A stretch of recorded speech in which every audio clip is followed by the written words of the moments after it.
students. I am Dr. G. Manohar, Associate Professor at the Department of Zoology, Indrasheva College, Bellary. It comes under VSK University, Bellary. So today I am going to continue our online teaching classes or the other methods of teaching for the lockdown period.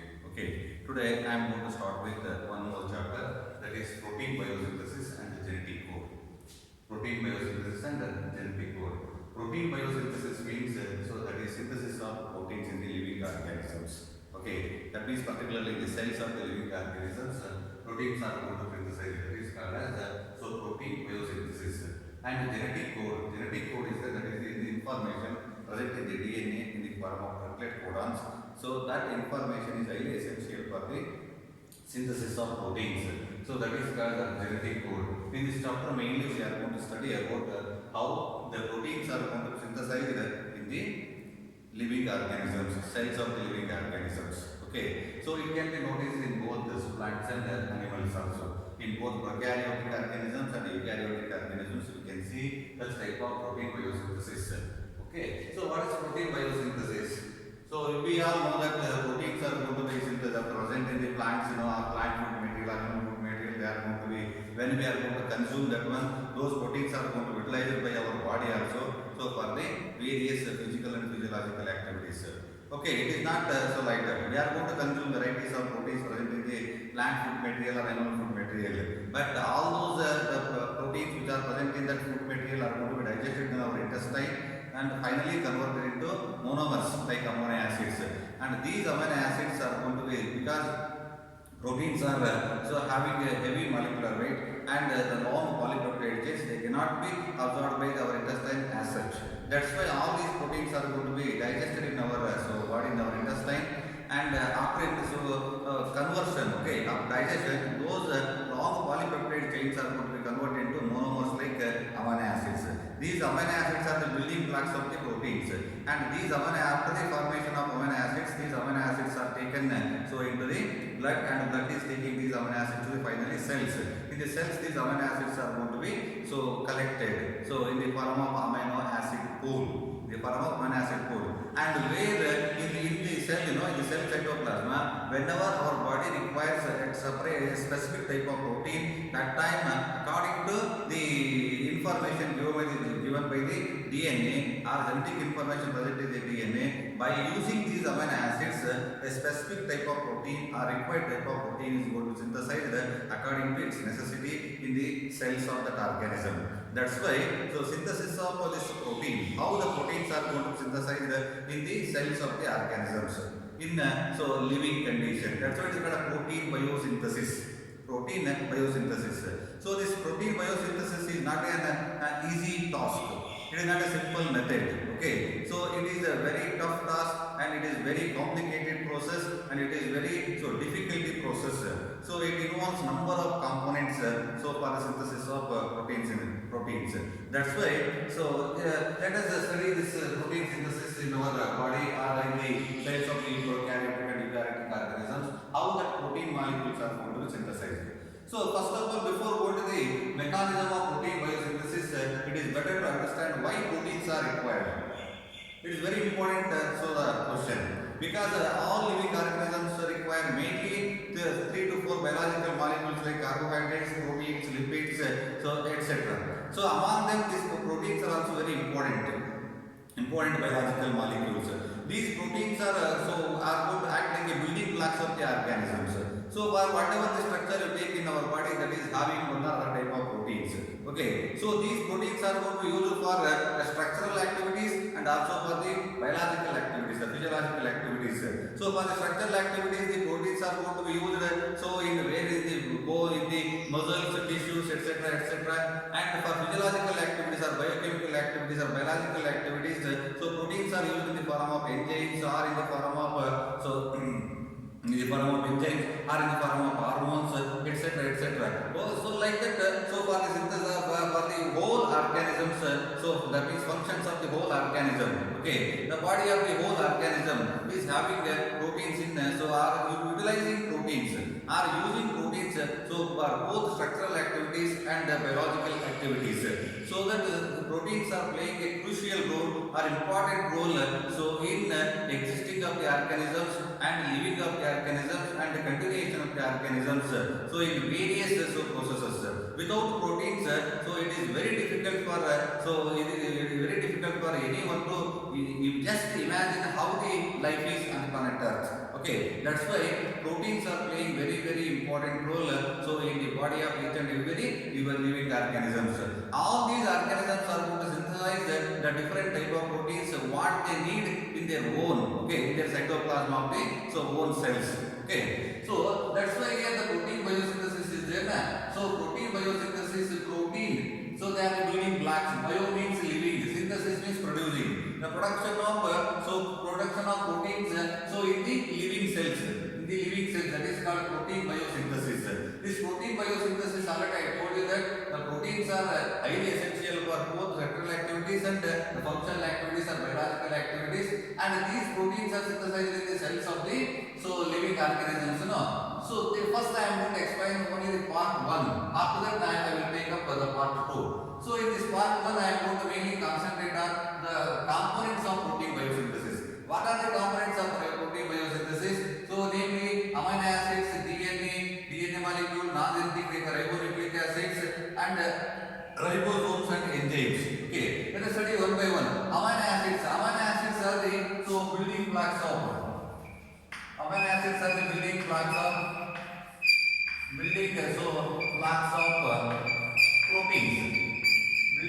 proteins. So only by using these amino acids the proteins are going to be synthesized. Protein it is a polypeptide chain. Okay, it is a long polypeptide chain. It is going to be constructed by using the amino acids. That's why the amino acids are called as building blocks of the proteins or the alphabets of the proteins. So without these amino acids it is highly impossible for the synthesis of or formation of any proteins. Okay, these amino acids are present in the cell cytoplasm. So in amino acid pool, they are all collected in one particular place of the cytoplasm. That is called as amino acid pool. So only 20 amino acids are there, and these 20 amino acids are used by the cells for synthesis of any type of protein that they require. And next DNA molecule is there. DNA molecule is very important. It is a master molecule. It contains genetic information.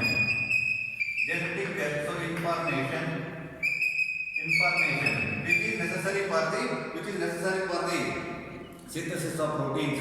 Because all the proteins are there, all these proteins which are present in the body of the organisms, so they are all made up of only 20 amino acids. Only 20 amino acids are there. These 20 amino acids are arranged in different combinations. So by arranging these in different combinations, different type of proteins are going to be synthesized. See, for example, if our body requires hemoglobin, then the information goes to the cells that hemoglobin, it is a protein, conjugated protein is required. So then automatically what happens that so for the synthesis of hemoglobin, information is present in the DNA. That is the form of peptide codons. That's why DNA is an important macromolecule and genetic material. So present in the nucleus, it is having that information for the synthesis of hemoglobin, or for the synthesis of keratin, or for the synthesis of any enzyme or any other proteins. So this DNA molecule is storing the information for the protein synthesis. So for all types of proteins in all organisms.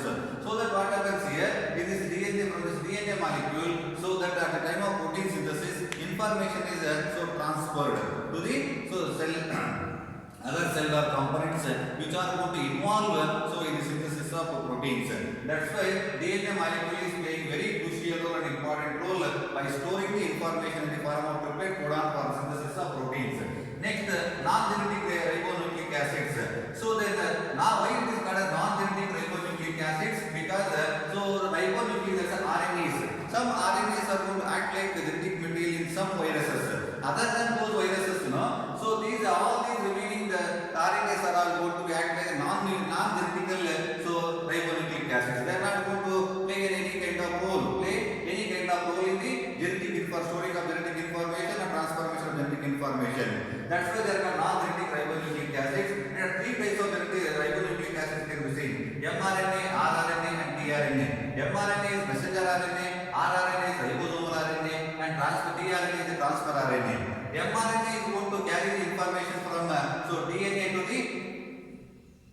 site of protein synthesis, that is ribosomes. Where proteins are going to be synthesized, that is the site of protein synthesis. Ribosomes are the protein factories of the cells. So here this mRNA, here this RNA, which is going to carry the information from DNA to the DNA to the ribosomes, that is cytoplasma. That's why it is called as the RNA which carries message, okay, which carries information from DNA to the ribosomes is called as messenger RNA, and ribosomal RNA is present in the ribosomes itself and is going to play some important role at the time of elongation of the chain, and transfer RNA is going to help in the transportation of amino acid from amino acid pool to the ribosomes where proteins are going to be synthesized. And next ribosomes and enzymes. Ribosomes are cell organelles, okay, 30s and 50s ribosomes are noticed here. These 30s and 50s ribosomes are necessary because proteins are ribosomes are going to be named as protein factories of the cell. So where protein synthesis is taking place, that's why they are highly essential cell organelles. So here these are the resting conditions. Ribosomes are split into 30s and 50s subunits, and these are highly essential at the time of protein synthesis. And enzymes, especially RNA polymerase enzyme, amylase enzyme, they are essential for the synthesis of this proteins. And energy molecules like ATP molecules and GTP molecules are also essential. Okay. Next, after these studying of these components of bioprotein biosynthesis, we shall pass on to the mechanism of protein biosynthesis. In the mechanism of protein biosynthesis, we can see the initial stage central dogma of central dogma reverse of the protein biosynthesis. So the protein biosynthesis is going to initiate in the nucleus itself. It includes three stages mainly. Two stages like transcription and translation process. Transcription process is taking place in the nucleus itself. Okay, in the nucleus itself, here we can see this is the nucleus is there here. In this nucleus DNA is present. So the genetic information present in the nucleus that is going to be transferred to the mRNA. Okay, so then this mRNA is carrying this information in the form of peptide codons. This is called mRNA. Messenger RNA is going to be formed in this way. Okay, and here the transformation of information from DNA to mRNA is called as transcription. That is transferring of writing of that information, transferring of that information from which is present in the DNA for the synthesis of that specific protein or a particular protein. So is known as transcription. As a result of transformation of writing of the information, transformation of information present in the DNA into the RNA is called as transcription process. As a result of this transcription, the mRNA is going to be formed. This mRNA is nothing but the RNA which is carrying message from the DNA. That's why it is called as mRNA. And the same mRNA can be converted into DNA also. That process is called as inverse transcription process. Inverse transcription process, that is called as.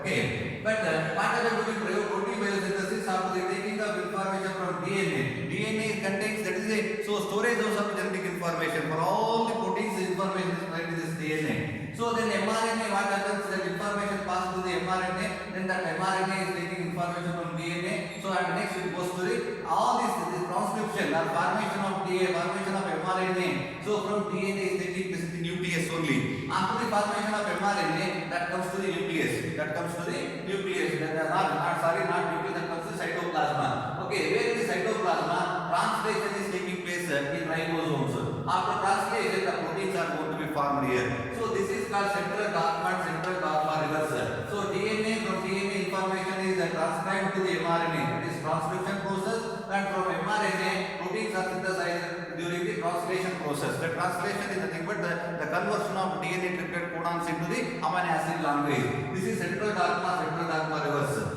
Okay, let us study this transcription process. So in this transcription process, what happens at the time of synthesis of proteins, so then the information comes to the DNA, and immediately that particular portion of the DNA is going to be initiated. Okay, initiated or activated, and at time immediately at the unwinding, unwinding enzyme is going to start unwinding this DNA. Unwinding this DNA, and as a result of this, what happens? DNA templates are separating and forming transcriptional bubble. This transcriptional bubble you can see here. Okay, after transformation of this transcriptional bubble by the unwinding enzyme, RNA polymerase enzyme. This is the RNA polymerase enzyme. This RNA polymerase enzyme is going to attach to the DNA along with the thread-like structure that is called as RNA. Okay, so then this RNA polymerase enzyme is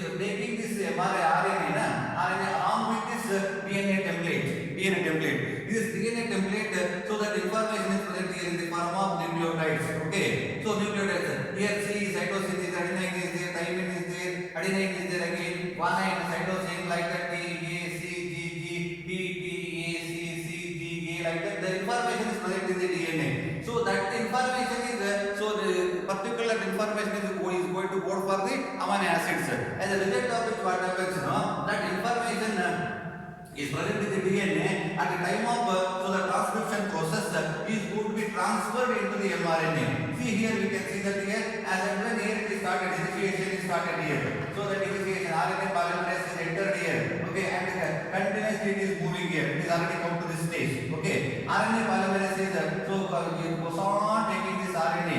Okay, over this so genetic information, and as and when so this RNA is moving along with this, so here what the nucleotide is present in this DNA, so its complementary base pair nucleotide is going to be formed in this RNA. Here in this original DNA, what is the information? Adenine is there. So in this complementary base pair, what happens here? This mRNA, its complementary base pair thymine is attached here. Then thymine and TA, so adenine are attached here with the help of so the bonds here.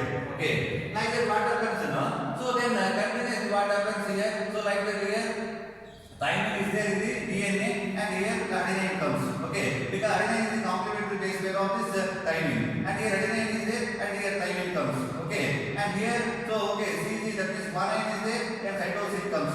Then cytosine is there, then guanine comes here, and the thymine is there, and here the cytosine comes here. Like that, so what happens on all these layers, what happens here? So as and when here the RNA moves along with the so DNA, RNA moves along with this so original DNA template. So the nitrogen bases, like nucleotide base pairs are the nitrogen bases are going to be here so attached to this mRNA. That itself is the information of this one. So here G is there, and so here C is there. So and the C is there, then G is going to be formed. As a result of which the whole information is transformed so from DNA to the RNA. This process is called as transcription process.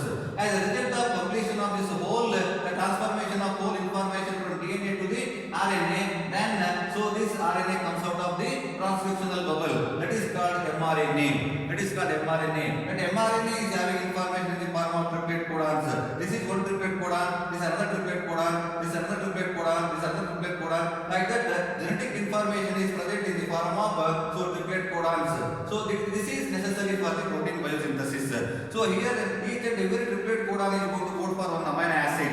Okay, and that so that is the important information for the protein biosynthesis. As a result of it, what happens now? Finally, a copy of the DNA template is formed here. That is carrying the information for the protein biosynthesis. That is mRNA. Okay, so that mRNA here, this entire process of the transformation of information from DNA to mRNA is called as transcription process. Okay, as a result of this transcription process, mRNA is formed, and that mRNA is now in the nucleus here. So here in the nucleus, the synthesis of proteins is not taking place. Only in prokaryotic organisms there is no nucleus. That's why there itself is cytoplasm. So the protein biosynthesis is going to be continued. But whereas in case of eukaryotic organisms, so separate nucleus is present. That's why this mRNA is coming out of the nucleus into the cytoplasm. Where the cytoplasm, other so cell organelles like ribosomes, the cell organelles like ribosomes, tRNA, amino acids are present. There the next step is going to be continued. That is called a translation process. I am going to explain the translation process in the part 2 process. Part 2. Okay.